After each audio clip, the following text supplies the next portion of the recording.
it's kind of crazy when each week, obviously we watch our opponents, we watch these games. There's so many games. I mean, Air Force a week ago had a chance to beat, was really kind of dominating that game against San Diego State and ended up losing at the very, very end. And, San Jose is a very similar situation.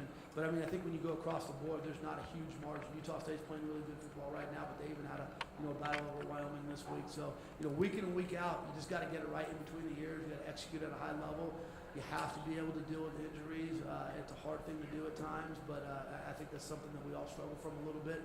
San Diego State, obviously, their team we're talking about, the quarterback down, running back down, changes things quite a bit for them. So you get an injury or two in the wrong place, that's really difficult. So I think this game is going to be like a lot of our games going down the home stretch. I mean, they're all winnable games, they're all losable games. You got to go out and execute well.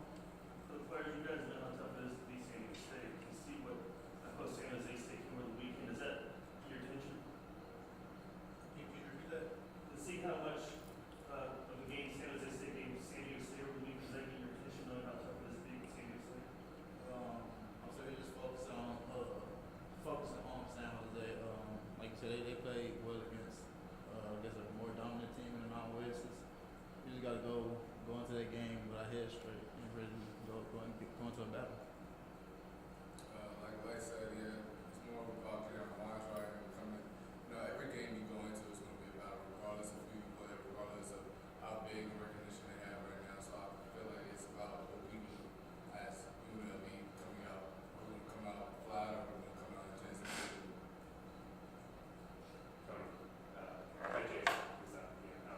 He's doing good. I mean, that was a bright spot seeing him there. I mean, you think about a couple of weeks ago, him laying on the field, and I don't think at the time any of us realized how severe it was until after we got off the field and went down to the hospital. You realize what a close call it was. So to see him not only at the game, but to be walking on his own 2 feet, to be able to walk up for the coin toss, and to be smiling around the guys, that was a big deal. So I'm really happy for him. It's great to see the medical. The doctors around him just did a phenomenal job. That whole medical crew did a really good job of dealing with him on the field, getting him right into surgery. Rehab has gone great, so he's doing good. David, did you guys talk to him at all? Oh, yeah, for sure. Yeah. We got off the bus. He was waiting for everybody, shook everybody's hands. I talked to him while walking on for the coin toss. So yeah, that's my guy. Yeah, I talked to him a lot. As soon as it happened, as soon as the game was over, I texted him, told him that I got his back. Don't worry about nothing. Just worry about what you need to worry about. And like Coach Sanchez said, at the time we didn't know it was a big deal. We just thought it was like a little shoulder injury. But yeah, that something like that is bigger than football. Because that's somebody's life. He has to live through that. Seeing him walk, that's amazing. A lot of people don't walk after that.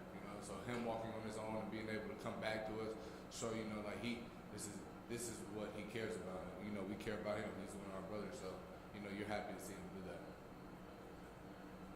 How do you keep the team level-headed, having 4 straight losses? Yeah, that's a great question. It's biggest thing is about managing expectations. We had high expectations coming into the year. Thought we came out of the gate and played 4 really tough football games. You kind of go back and say, that one against Arkansas State, you would love to have gotten that one when you're playing good football at the time. And then you deal with a major injury. I mean, you lose the number 8 rusher in the country and the guy who we kind of conformed our entire offense around and built it around. And you saw the struggles that came from that, and the next bunch of weeks leading up to that. Ty Jason was another huge loss. You look at some of the struggles we're having in the back end right now. He's your starting nickel in your third corner. Not having him, that's a big deal. And then guys like Dadashian come back. It's like, you're hoping you could overcome that throughout the course of the year. But when depth starts to become an issue and you get some guys tired, those things come into play. So, having said that, I tell our guys every single day, and it starts with me, attitude and effort. You got to come with the right attitude or reflecting the effort you give. We've lost some tough games. This last game showed a lot of courage and a lot of character. Didn't execute well enough to win the game, but the guys fought. And there's no quitting these guys. I mean, there's no one who's thrown the talent on the season or any opportunity in front of us. And we still got 5 football games left to play, starting with San Jose. So, to me, it's about consistency and approach. It's about talking about what these guys have accomplished. We got a group of guys like Lex. It's not a huge group, but a group that have been here for 4 straight years that have played 4 games. They got a chance to walk out of here with more wins than the senior class in many, many years. A lot of things still to accomplish as we move this program forward, and you know, we all know what window's getting smaller, so we don't need to talk about it. But I mean, it's still there, so you got to keep fighting. You know, it's you win one, and you worry about winning another. But right now, this is a big, huge game for us. Got to get some swagger back. Got to play good football. I know the defensive guys are chomping at the bit to get out there and and to play well. And I'll be honest with you, I think these last bunch of games will serve us well going against the offenses that we will go against. I think the matchup last week was a little tough. I mean, it was when they committed to running with that quarterback, and a lot of it wasn't even true option. I mean, it was just quarterback runs up there.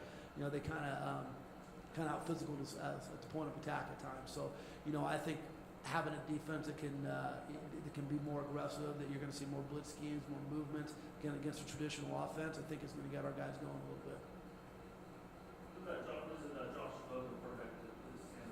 Well, experience. He's been around. I mean, he's had his highs and his lows in his career, done a lot of things. You know, he's lost a job, battled back and got the job. And you know, when I see him, I see a guy that's an older guy, confident. You know, he trusts his throws, and he's very accurate. That's the one thing too. I mean, he does a really good job. They run some of the RPO stuff that we do, and he puts the ball on the money, and he's the reason that they played so well in some of these big games. So he's a good player. We got to watch out for him. And you saw some of the struggles in the back end last week. You know, I mean. Again, those are some real isolated plays based on the way we're covering them. But man, we got our butt kicked in space. So we got to do a better job this week of of the different coverages we use to take some pressure off the secondary. Because of their difficulties running the ball, means that I know you can give away your game plan, but is it fair to say the Aces will be an undefeated pass? Yeah, I mean, I think one of the keys to if you're playing against a team that's struggling running the ball, you want to make sure they continue to struggle running the ball. You know what I mean? So that's going to be the challenge for us. Can we make them one-dimensional and throw the ball? I think for them going into the game, just like any game, you want to establish the run and then throw the ball from there. And if they can establish it, they'll continue to do that. So we've got to do a really good job of being stout against the run, and then we got to make some plays in the back end, and we got to pressure the quarterback.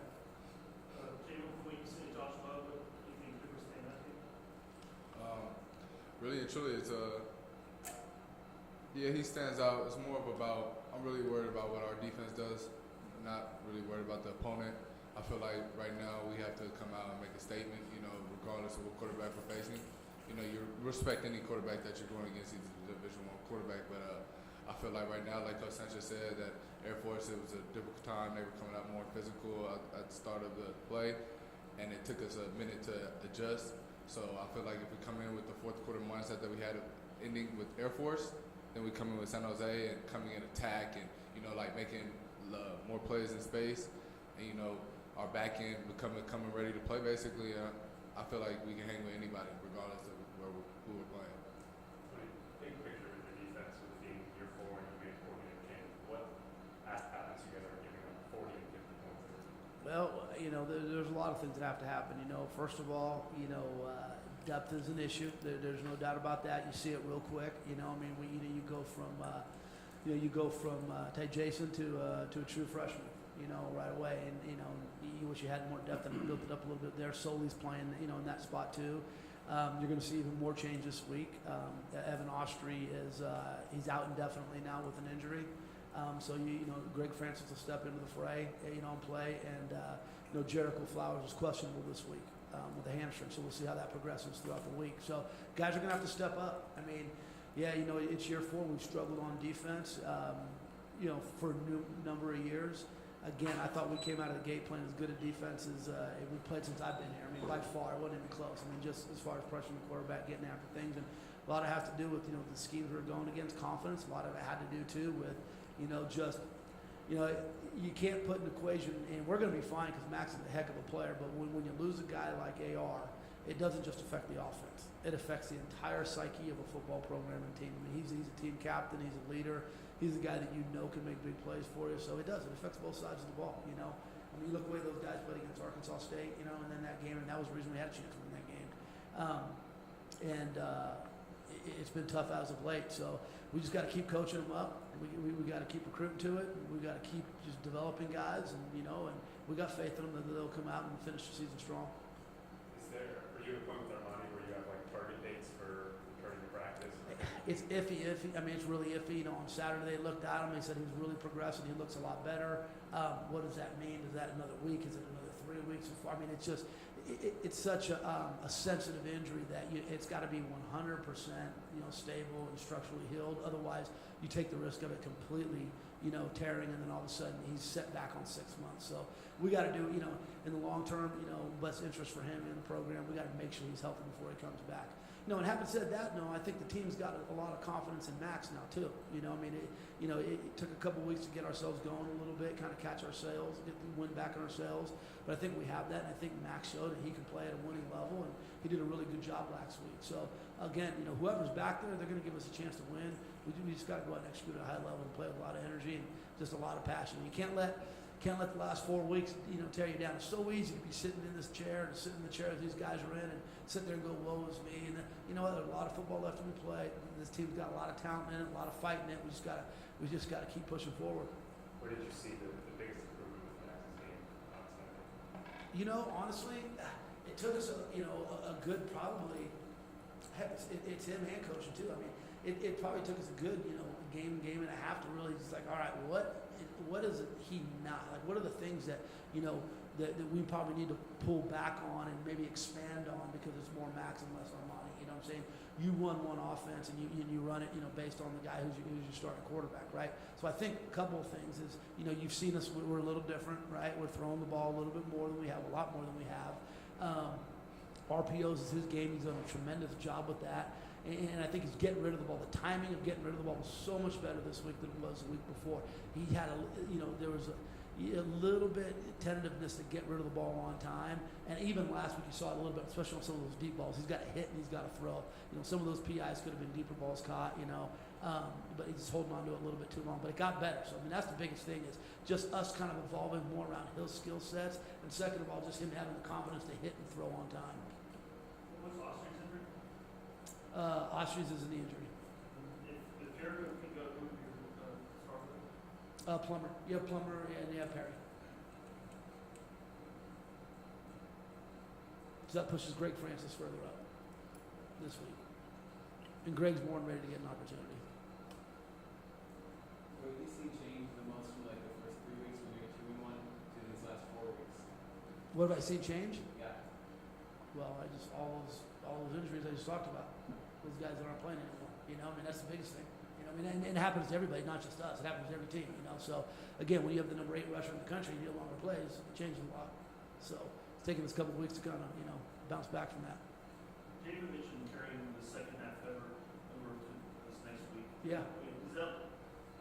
How difficult is that to do, or what you get going? Maybe it's easy to carry on. I'll be honest with you.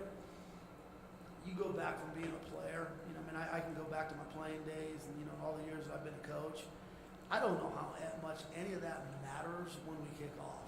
It really doesn't. If you put in the week of prep that you need to put in, if you watch the film that you need to watch, if you bring the right attitude into the weight room and all the prep, do all those things right, when the ball's kicked, you're going to have the confidence that you're prepared to go and win a football game. Now, there's ebb and flows throughout games, and you've seen us fail in the ebb and flows, and you've seen us succeed in some of those ebb and flows. I thought last week we did a really good job of catching our win and getting back after it and fighting.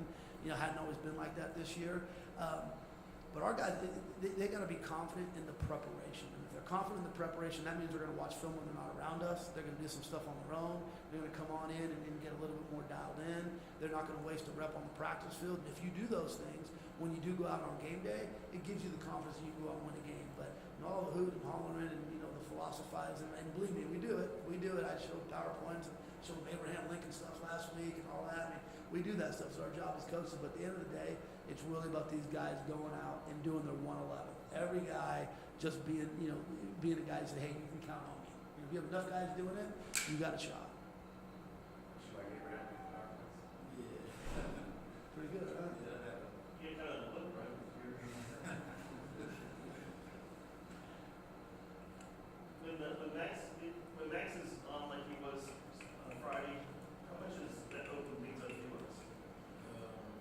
They came out the box.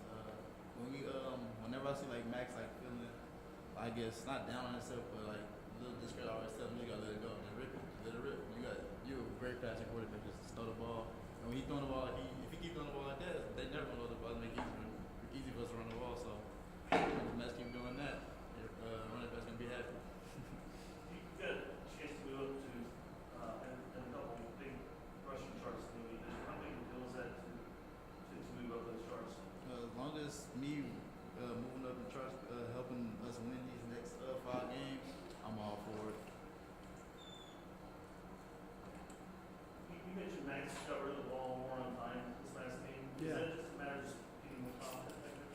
It is, and, you know, one of the things you brought up, and Lex and you just kind of dialogued about it a little bit.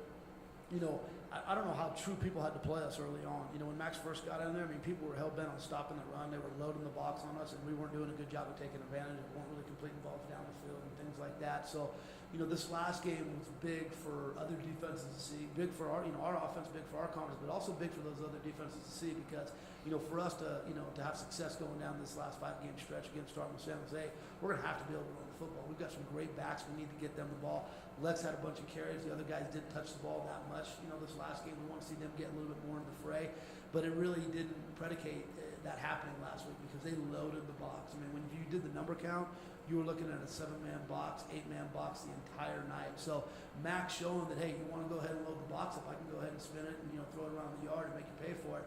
That's a big statement. It adds a lot of confidence to our offense, and it makes people know that, hey, they're going to have to play it a little bit more true. So, you know, we had some, you know, decent yards in the game. You know, a lot of it came off one big run from Lex, you know, and not as many rush attempts as we normally have, and that had to do with the box count. So, you know, I'd venture to say, you know, in the future, you know, people are going to keep doing that. Max is going to keep progressing and keep getting better. So he should, you know, hold people honest.